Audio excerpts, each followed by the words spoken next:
You've got to hold that thought. Keir Starmer's on his feet. It's a powerful reminder of the deep and special relationship we have with the United States.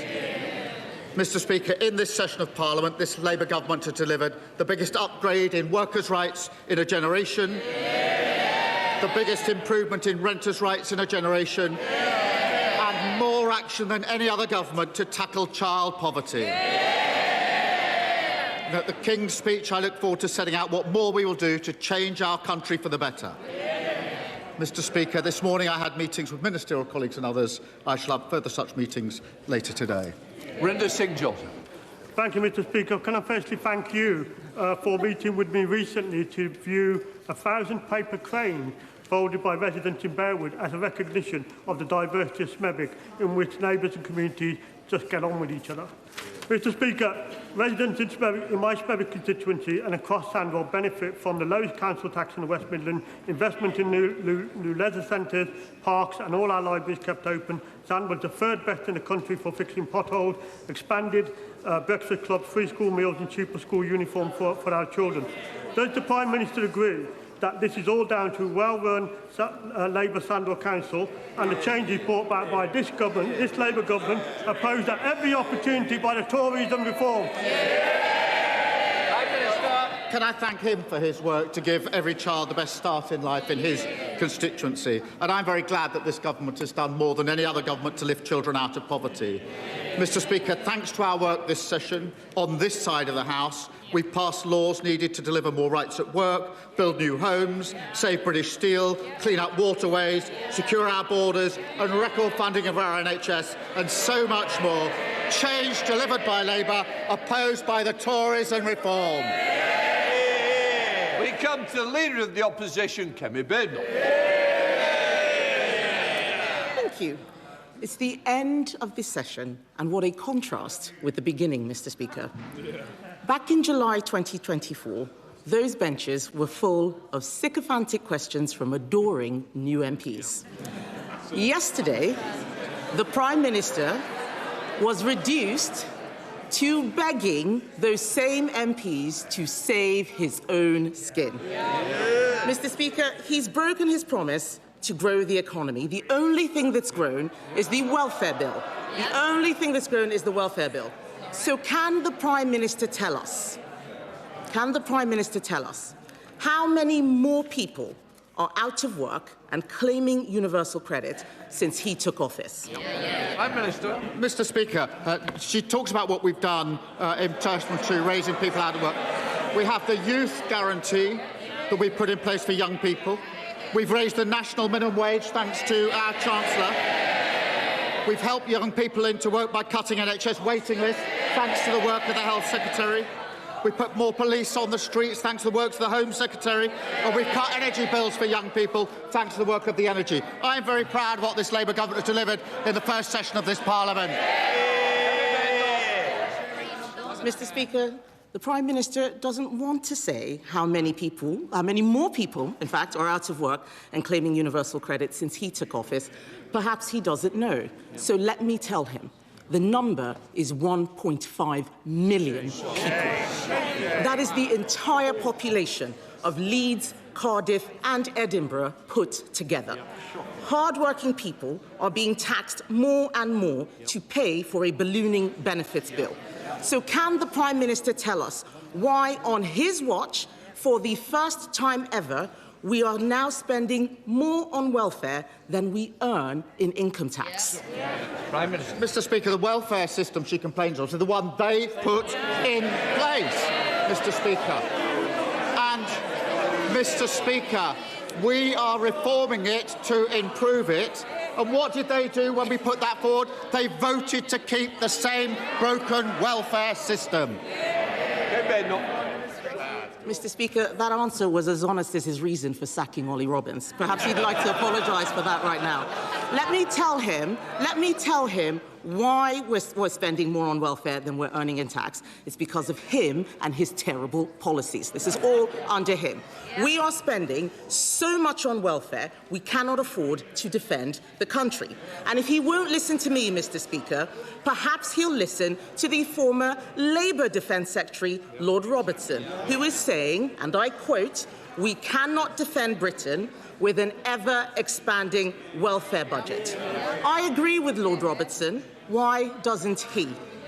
Mr. Speaker, this is the Labour government that increased defence spending, the highest sustained spend since the Cold War. What did they do, Mr. Speaker? When they came into power, defence spending was 2.5%, and when they left power, it was 2.3%. And even their own Secretary of State admitted they hollowed out our armed forces, so we'll take no lectures from them on defence. Mr. Speaker, talking about more defence spending is not the same as giving more money for defence. He has been in office for nearly 2 years, Mr. Speaker.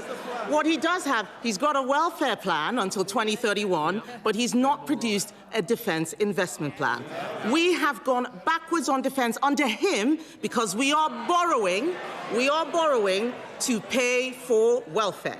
Yesterday, we learned that the cost of government borrowing is now the highest in 2 decades. That's under him.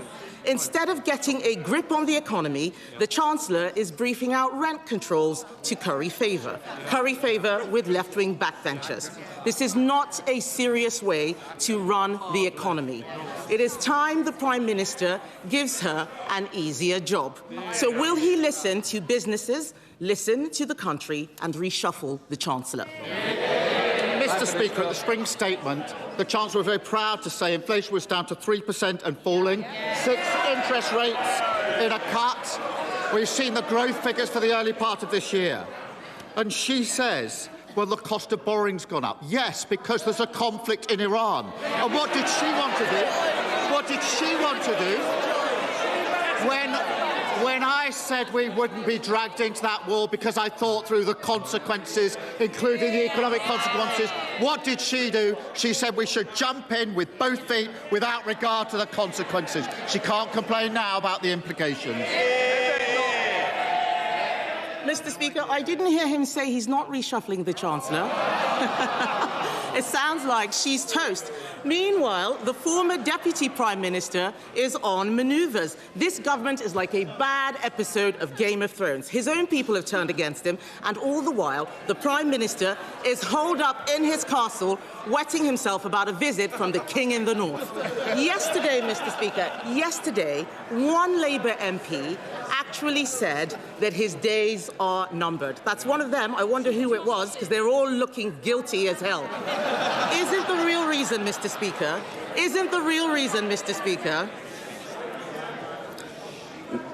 Mr. Speaker, isn't the real reason the Prime Minister can't cut welfare that he squandered all his political capital saving his own skin? Mr. Speaker, she talks about political games. That's what she was doing yesterday.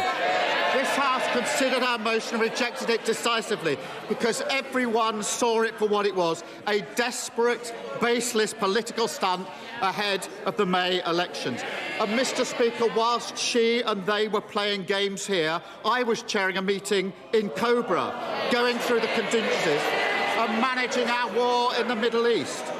Mr. Speaker, they think political games here is more important than managing the implications of the war in the Middle East, which will affect every single one of their constituents. And none of them ask any questions about it. None of them want to debate it. They just want to debate silly political stunts. Because, Mr. Speaker, even though we didn't join the war, no thanks to her, my duty is to protect the British public from the consequences, and nothing is going to distract me from what matters to the British public. Mr. Speaker, I think the whole country is sick of this man's tone-deaf, pompous moralising. Last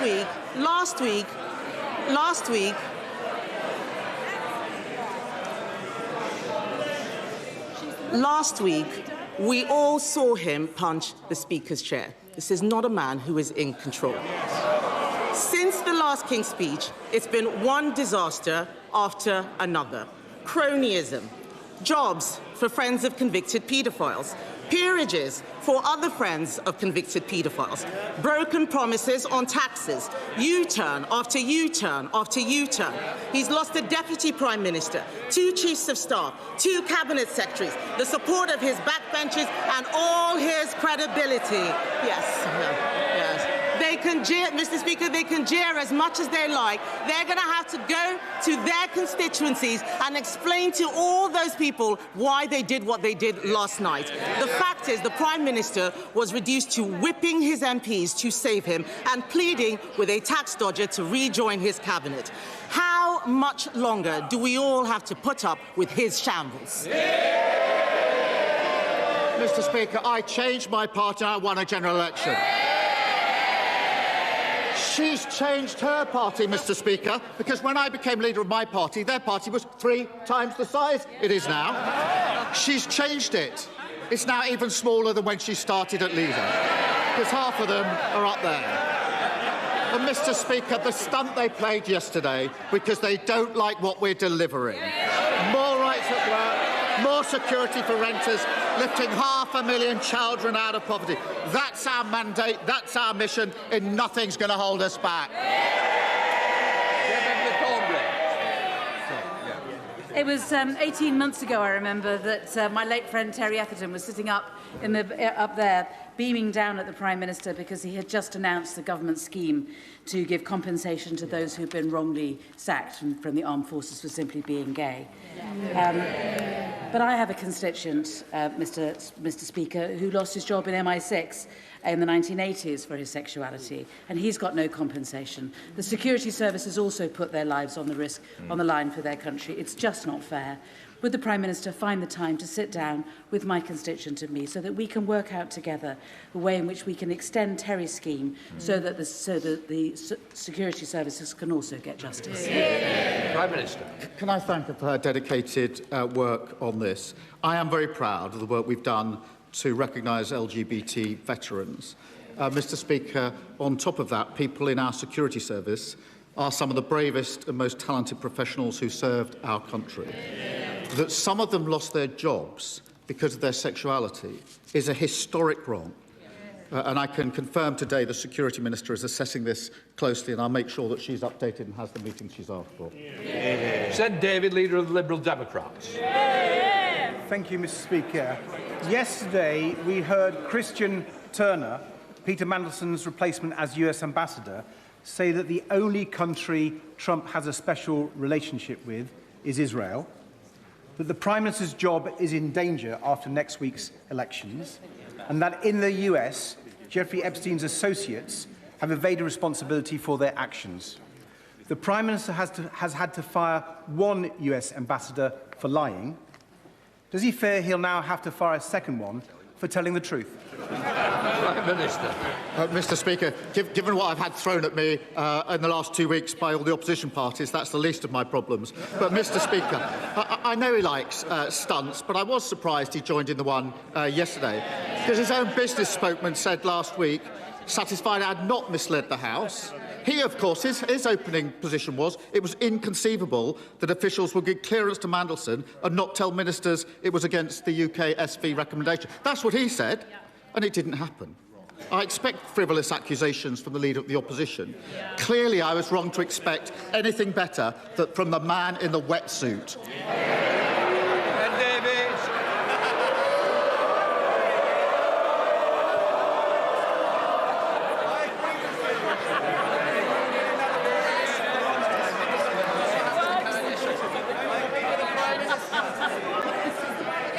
Mr. Speaker, I've got my dry suit on today, and let me tell the Prime Minister that when Boris Johnson was faced with that motion, he didn't whip his MPs.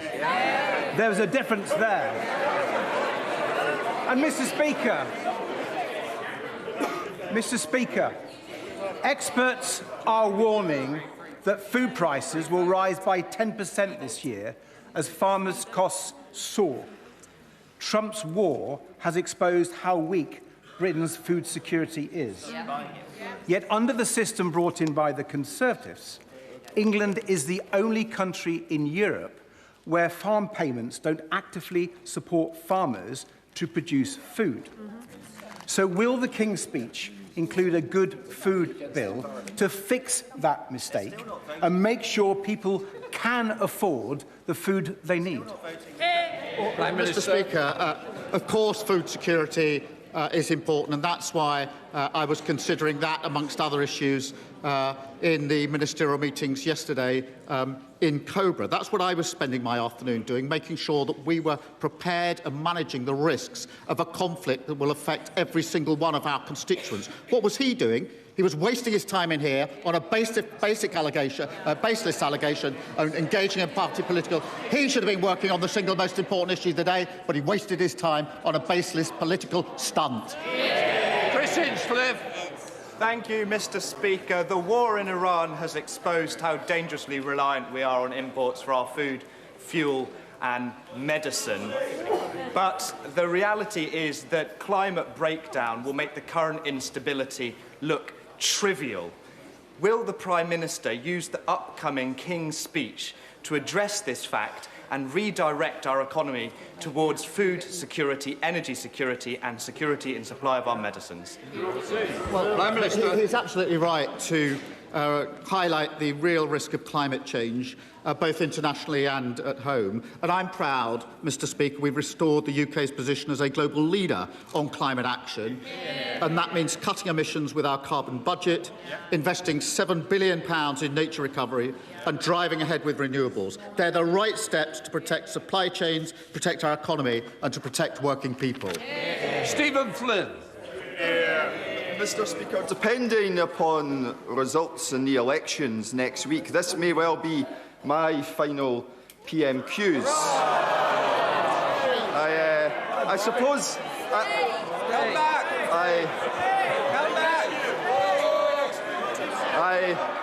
I suppose, Mr. Speaker, the same is perhaps true for the Prime Minister as well. But before then, does he understand that, yes, it's because of inaction on the cost of living crisis? Yes, it's because of the debacle of the winter fuel payment. Yes, it's because of the 1,000 jobs being lost a month in Scotland's North Sea and the closure of Grangemouth. Yes, it's because of his judgment on Matthew Doyle and Peter Mandelson. But above all else, the reason why his time in office will soon be coming to a close is because he promised change but has delivered chaos. Prime Minister, I'm proud of what this Labour government has achieved, and I'm proud of what we will achieve.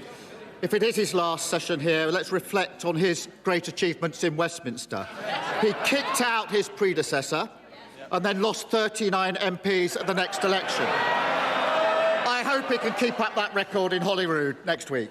Rushanara Ali. Thank you, Mr. Speaker. This Labour government's £29 billion of investment in the NHS.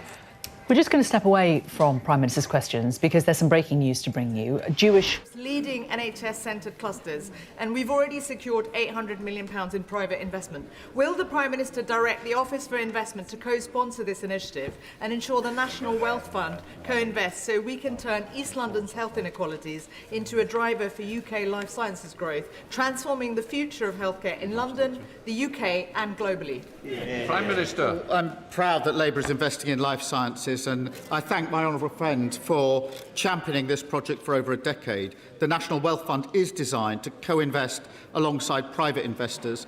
Ministers are happy to discuss those proposals with her. Mr. Speaker, today I can announce a significant new investment by AstraZeneca, investing £300 million in UK life sciences, made possible by the pharmaceutical arrangement we have struck with the United States to future-proof thousands of jobs in Macclesfield and in Cambridge.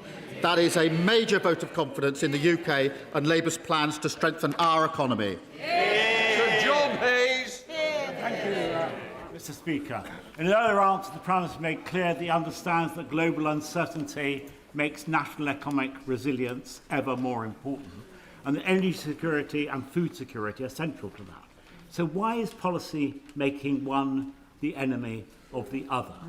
As the 12% of our most fertile, productive land, the food we need to feed the nation, is being eaten up by by giant industrial developments, pylons with accompanying infrastructure and huge solar developments. Will the Prime Minister meet me and colleagues that feel similarly? Because by corroding Britain's food security now, we risk compromising our nation's future. Well, it's right to raise food security, and obviously that is one of the resiliences that we need in this country and we need to protect in this country. But we also do need to move to secure independence of energy.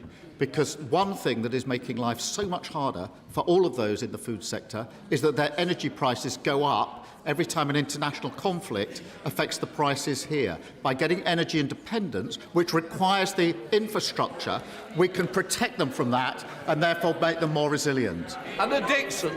Thank you, Mr. Speaker. Like many MPs, I'll be heading up to my constituency later to campaign in the local elections. When I'm out on the doors talking to voters in the Shipley constituency, I'm proud of the difference this Labour government is making. Renters no longer worried thanks to secure tenure.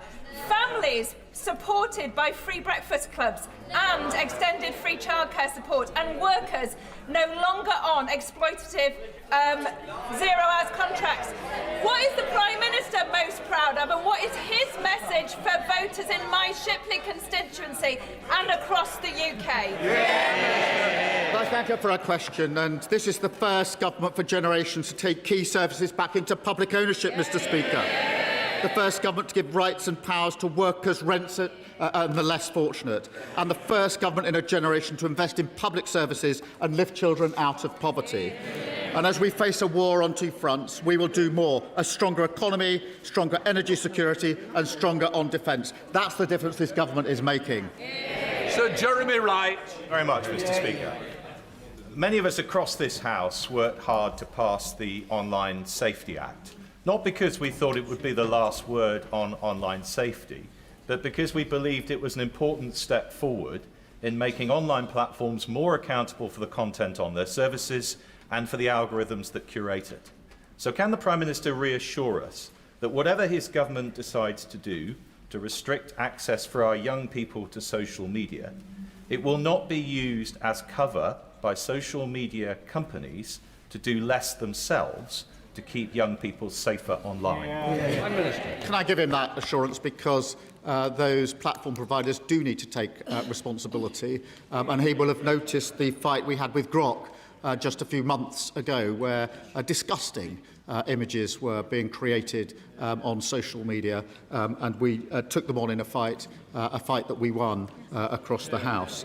Also with chatbots, but we need to build on the legislation we've got. We definitely need more protection in general, and particularly for children. But his point is valid, that shouldn't be to take any responsibility away from those that are providing the platforms in the first place. Thank you, Mr. Speaker. £158 million in fair funding, £20 million in Pride in Place for New Addington, and funding for new trams. Mr. Speaker, it is this Labour government that is finally giving Croydon the backing that it needs. But building a Croydon for all starts with ensuring our residents have the dignity and stability of a decent home.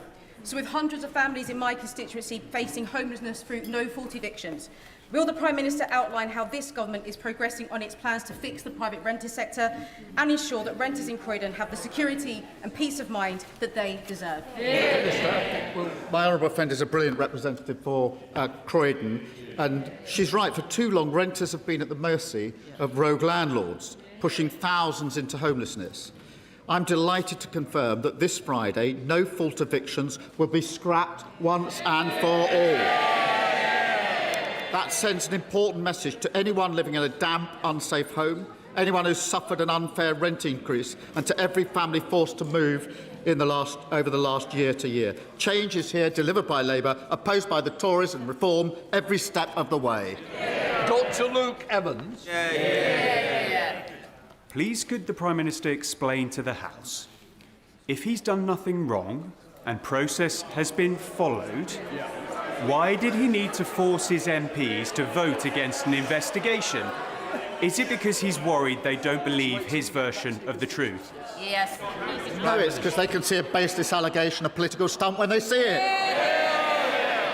Mr. Speaker, As a former GP, here's the truth. We've recruited 82 more GPs, upgraded his medical centre. They want all the benefits, but they never want to pay for them. Thank you, Mr. Speaker. Derby is a manufacturing powerhouse, but too many people in our city have not felt the benefit of that success. That's why tomorrow we're absolutely delighted to be launching Team Derby with our East Midlands Mayor, Claire Ward. Does the Prime Minister agree that with our brilliant Chancellor and our Labour government backing our city, Team Derby can make sure every pound of investment in Derby delivers real change for our residents, so everyone feels part of our success story? Prime Minister. Well, I think we should all back Team Derby. Our investment is helping to renew our submarine fleet, building new nuclear reactors and creating jobs and growth. I'm proud to see Labour MPs working with the Labour Mayor and a Labour government to deliver a brighter future for Derby. Ollie Glover. Thank you, Mr. Speaker. Despite the government's ambitious house building targets, the charity Shelter believes the current approach is not providing enough social and genuinely affordable homes. So will the Prime Minister end his government's warm embrace of the developer-led model and instead heed Liberal Democrat calls for 150,000 social homes per year and new powers for local councils to build them? Mr. Speaker, we are going to build 1.5 million homes. We're upgrading the rights of renters because we know how important it is for everyone to have a safe and secure roof over their head. His challenge to me would have more force if they hadn't abstained on the measures that we're taking in order to take these measures forward. Thank you, Mr. Speaker. Whilst our NHS across England has seen noticeable improvements thanks to the work of this Labour government, Southend Hospital and the wider Mid and South Essex NHS Trust has continued to struggle. I thank the Department for Health and Social Care for working with me and my colleagues on this issue and for placing the Trust on the Intensive Recovery Programme.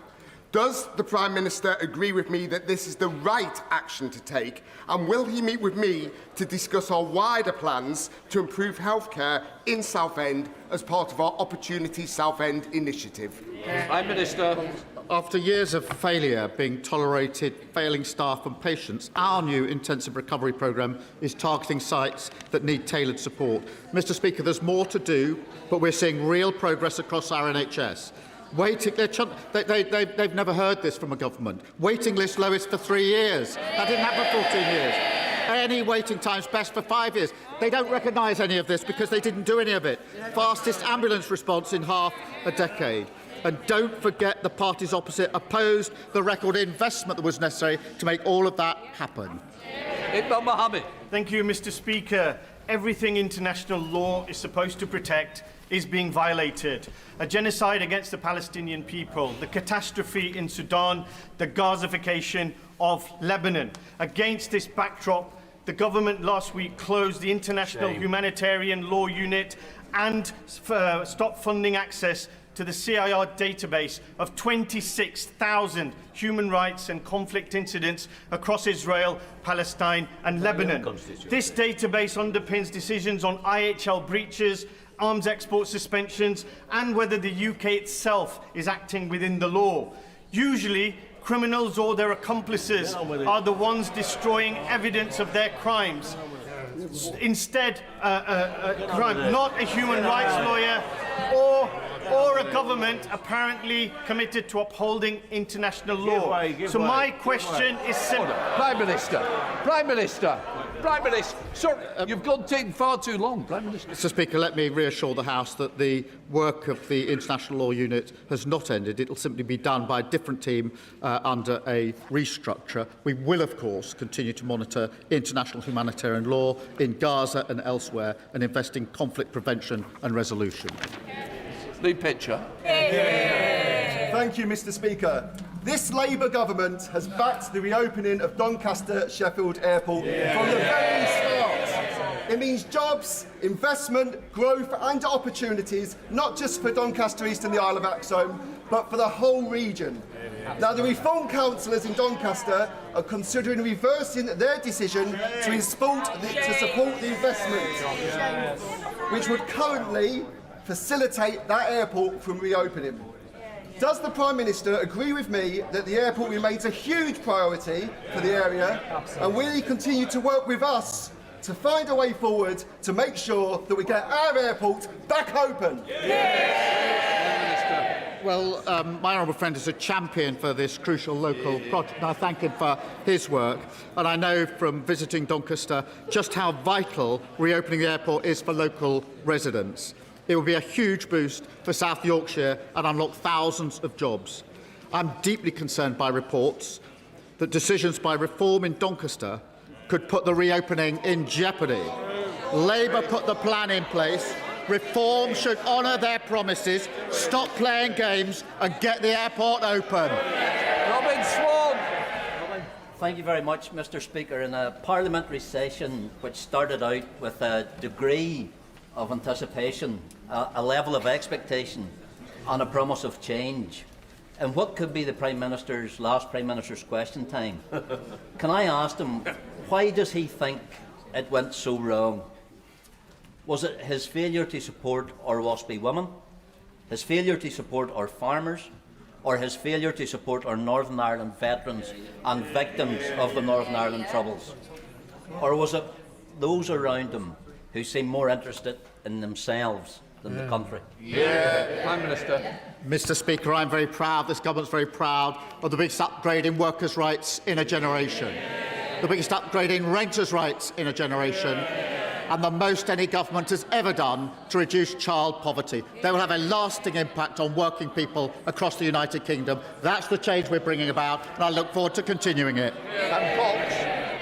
Thank you, Mr. Speaker. As this parliamentary session draws to a close, it seems a good moment to reflect on the legislation passed since the general election. Not all of it, of course, but many of us have walked through the lobbies to pass 60 bills that have touched almost every aspect of British life, from the care of cats, dogs and ferrets to the space industry indemnities, along with a whole host of measures seeking to improve life for renters, carers, investors, football fans, NHS patients, serving personnel and more.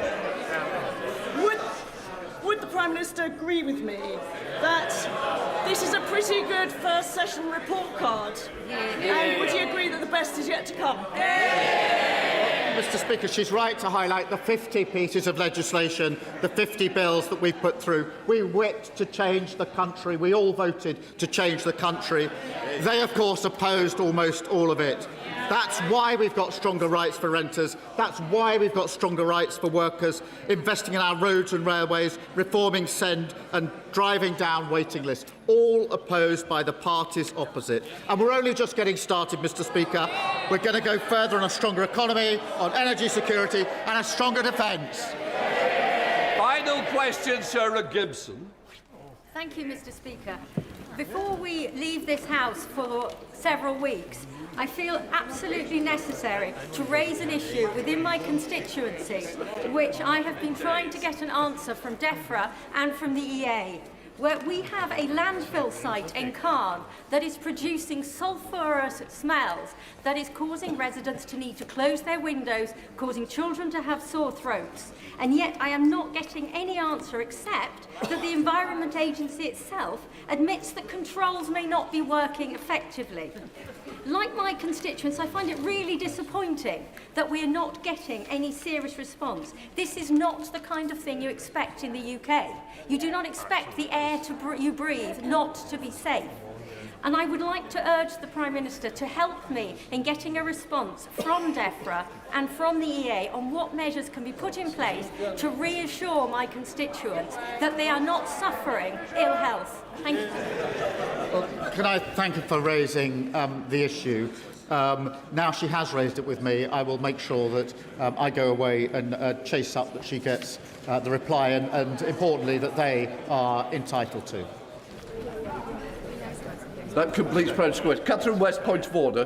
Thank you very much, Mr. Speaker. The whole House will be very concerned to hear about the dreadful stabbings this morning in the borough of Barnet, and as the member for Hornsey and Fry and Barnet, I'm very worried about this repeated violence against the Jewish community. And Mr. Speaker, I just wanted to reach out to the whole House to say we condemn these alleged attacks, and we wish the police, the council and all the community services the very best in solving this and bringing to justice those perpetrators of these violent crimes. Prime Minister, would you want to respond? Yeah, can I first thank her for raising this issue, which I had learnt about before Prime Minister's questions. It is deeply concerning to everyone in this House. There is now a police investigation, and I think we all need to do everything we can to support that investigation and be absolutely clear in our determination to deal with any of these offences, the like of which we've seen too much recently. Okay. Point of order, John MacDonald. Mr. Speaker, as you know, as Secretary of the NUJ Parliamentary Group, I raised earlier this week a point of order concerning the US agency APCO's role in undertaking an investigation of journalists for Labour Together, which resulted in the smearing of those journalists. I explained that as a result of concern about the reach of APCO's investigation, a number of honourable members had submitted subject interest requests to the company and to Labour Together. There's been a delay in the response from Labour Together to these requests, but APCO has confirmed in a very redacted form that information on MPs was being collected. And I referred this week to information from a whistleblower, a freelancer involved in the Labour Together inquiry, indicating that APCO had instructed this person to destroy files and material related to the inquiry. Only hours ago on the Financial Times online, we have confirmed that tapes do exist that include conversations by APCO's Head of Media Relations for Europe, Tom Harper, discussing the deletion of an email account and saying, and I quote, whether they will be able to see that through digital forensics or something like that, references with regard to this inquiry. He also refers to processes to muddy the waters and the audit trail. There is also now, I can report, if I can, Mr. Speaker, I'm sorry for the delay, I can also report that evidence was submitted to the inquiry by Sir Laurie Magnuses, the Prime Minister's ethics advisor, by Paul Holden, one of the journalists who are victims of the smears, but the evidence was not supplied by the Cabinet Office to the Secretariat to the inquiry to Laurie Magnus. On behalf of the NUJ Parliamentary Group, I want to express our concern, but also it is important from the NUJ Parliamentary Group, we are concerned about the smearing of journalists, but we also need to know what, if any, surveillance of honorary members was taking place and for what purposes. And we call again for an independent inquiry into APCO's role and Labour Together's role in this issue. Can I say it is a very, very serious allegation that I do take seriously. Members of Parliament are here to carry out their duties, and what is being alleged is very serious. I do believe it needs to be investigated thoroughly. From my point of view, I would expect, as the honourable gentleman's been here a long time, no doubt he will use the table office as part of the avenues to pursue what he's said. There may be other ways, and there may be serious security implications to this House as well, that I will also take up in other avenues. Thank you for that.